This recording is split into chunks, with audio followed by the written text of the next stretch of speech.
E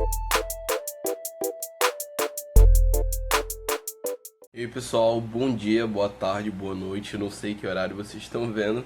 Eu sou Guilherme Felizardo e eu sou de Manaus. E assim como vocês, eu já passei pelo ensino médio, já tive que estudar muito pro Enem. E eu vou tentar ajudar vocês agora em algumas disciplinas de atualidades. Hoje eu vou falar um pouco sobre o Brexit. E a gente vai resolver umas questões logo depois e entender muito melhor como é que funciona esse novo movimento dentro dos blocos econômicos atuais. Bom, antes de começar a falar sobre o Brexit em si, eu queria falar um pouco sobre a União Europeia, então vou explicar de forma bem básica para vocês. A União Europeia é um bloco econômico formado por 27 países da Europa, e esse é o único bloco econômico do mundo que tem tanto união política como econômica. O que isso traz de consequência? Isso traz que todas as pessoas desses países têm livre circulação entre eles, tanto de pessoas como de mercadorias, além deles adotarem uma única moeda, que é o euro. E bom, essa história toda de Brexit começou com a entrada da Grã-Bretanha na Comunidade Econômica Europeia, que lá em 1973 nem era União Europeia, se chamava CEE, Comunidade Econômica Europeia. Essa entrada dela foi meio conturbada, pois a maior parte da população britânica era meio conservadora e eles não apoiavam muito essa entrada de bloco econômico. Mesmo assim, em 1975, 3 anos depois da sua entrada na Comunidade Econômica Europeia, foi feito um plebiscito para perguntar da população se eles ainda queriam continuar dentro do bloco ou se eles queriam sair. E nessa época, o plebiscito gerou um resultado de 2/3 da população a favor da permanência no bloco. Então ele continuou até os dias atuais. Agora, em 2016, depois da crise dos imigrantes na Europa, várias pessoas do país ainda mais acentuaram a sua decisão de saída do bloco. Portanto, foi feito um novo plebiscito e dessa vez nos mostrou resultados diferentes, onde mais da metade da população queria a saída do bloco econômico e não mais a sua permanência, assim criando o termo que nós conhecemos como Brexit, que é a junção das palavras British Exit, que para tradução de um português literal seria saída da Grã-Bretanha. Já em 2017, a Grã-Bretanha informou a decisão do seu plebiscito para a União Europeia, que ela deu uma resposta que durante 2 anos demoraria o tempo exato para eles ratificarem um acordo e assim concretizar a saída da Grã-Bretanha da União Europeia. Bom, antes de comentar sobre o futuro desses processos, eu queria falar um pouquinho sobre as motivações da população acerca do Brexit, não somente a questão da imigração que já foi comentada. Bom, anualmente, a Grã-Bretanha tem um gasto de cerca de 12 bilhões por ano com as taxas do Brexit e toda a manutenção que eles têm. E a população acredita que, economizando esse dinheiro, eles poderiam usar ele para várias outras coisas, como por exemplo saúde, educação, e além de que vários imigrantes acabam entrando na economia europeia e eles são bem conservadores nesse quesito. Eles gostam mais da economia ser voltada para a população deles do que para os imigrantes.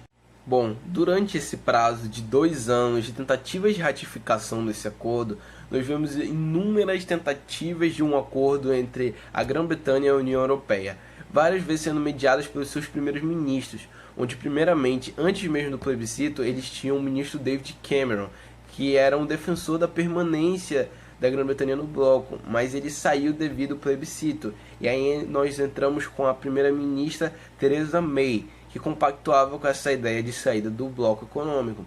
Ela, inúmeras vezes, escreveu vários acordos onde poderiam fechar isso, mas o parlamento britânico muitas das vezes não aceitava os critérios que ela utilizava. E depois de várias e várias tentativas, em 2019 ela renunciou ao cargo e foram feitas novas eleições para primeiro-ministro. E dessa vez entrou o polêmico primeiro-ministro Boris Johnson, que era um grande defensor de um Brexit duro. O que é um Brexit duro? Por exemplo, nas suas promessas de campanha, ele falava que mesmo no final de 2019, mesmo sem um acordo ou não, ele faria uma saída até forçada da Grã-Bretanha do bloco econômico. E bom, isso não foi muito bem visto pelo parlamento, visto que várias vezes eles vetaram essa ideia, que eles sempre queriam ter uma saída, mas com um acordo entre o bloco econômico e a Grã-Bretanha.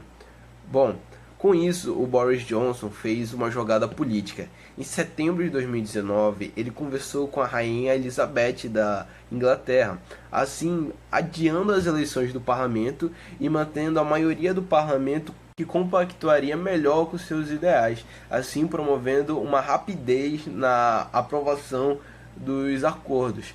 E bom, em 19 de outubro de 2019, depois de todas essas processos que ocorreram, eles finalmente conseguiram fechar um acordo com a União Europeia. Portanto, decidindo que no dia 31 de janeiro de 2020 seria oficialmente o dia do Brexit, o dia da saída oficial da Grã-Bretanha na União Europeia. E depois disso se iniciaria um período de transição, que seria de 31 de janeiro até 31 de dezembro, para finalizar os acordos desse desligamento final entre a Inglaterra e a União Europeia, assim podendo manter relações futuras, mesmo com esse desligamento do bloco econômico. Bom, que logicamente todos esses processos políticos e econômicos geraram diversos impactos, tanto na economia europeia como na economia mundial. Logo depois que essa notícia foi divulgada pelos jornais do mundo inteiro, a libra esterlina, que é a moeda local da Grã-Bretanha, caiu drasticamente no mercado. Além de todas as ações que se localizavam no país, caíram drasticamente da bolsa de valores, devido à grande incerteza que se passava naquele momento. Além de que várias empresas se deslocaram suas sedes do território para as outras regiões da Europa, pois assim elas estão preocupadas em perder a sua vantagem econômica em ser presente em um país que participa do bloco econômico. E bom, diversas medidas políticas também tiveram que ser adotadas, assim como a criação de novas normas de segurança na aviação e de entrada no país, pois com a saída do bloco não haveria mais essa possibilidade de livre circulação de pessoas entre o bloco e a Grã-Bretanha. E assim também haver uma necessidade de fiscalizar a entrada de pessoas no país, pois não haveria mais essa relação de livre circulação de pessoas entre a Grã-Bretanha e as pessoas que participam de países do bloco econômico. E bom, também houve uma necessidade de um acordo com a República da Irlanda, pois ela fica presente na ilha da Grã-Bretanha, perto do Reino Unido.